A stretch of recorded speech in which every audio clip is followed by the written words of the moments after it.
Welcome back na naman dito sa akin channel. Panibagong araw, panibagong video na naman tayo ngayon. May ibabahagi na naman ako sa inyo ngayon na ritual. Ito'y simpleng gabay at simpleng pamamaraan. At kung bago sa channel ko, ayaw niyo pong kalimutang mag-subscribe at pindutin ang notification bell para palagi kayong updated sa mga bago kong videos. Ikaw na lang ba palagi ang naghahabol sa kanya? Yung para bang mababaliw ka talaga sa sobrang kakahabol mo sa kanya dahil sa sobrang mahal na mahal mo siya, pero ikaw ay binaliwala na niya. At nararamdaman mo rin na tuluyan na nalalamig sa iyo ang partner mo. Kaya gusto mo ba na siya na naman ang mababaliw sa kakahabol sa iyo? Yung para bang habang buhay siyang maghahabol sa iyo? Kaya gawin mo lamang itong ritual na ibabahagi ko sa inyo ngayon. Ito'y napakasimple at napaka-epektibong ritual. Basta buo lamang ang tiwala mo sa paggawa nito.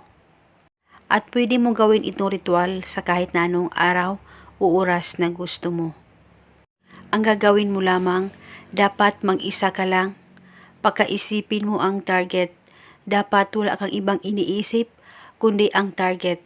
Iisipin mo lamang siya ng maigi, ipikit ang mga mata mo, at bigkasin mo lamang ang mga makapangyarihang salitang ito.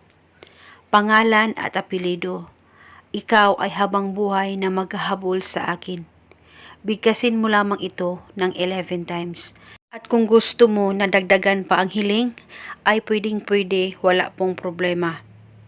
At pagkatapos, dahan-dahan mo nang buksan ang mga mata mo at paniguradong pagkatapos magawa itong ritual ay siya ay maghahabol sa iyo habang buhay.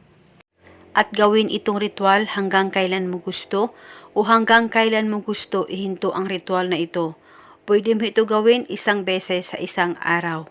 Basta gawin ito na buo ang loob at tiwala mo at dapat hindi kayo nagdududa o nagdadalawang isip na gawin ito. At eto muna sa ngayon. Maraming salamat po sa panonood. May God bless us all.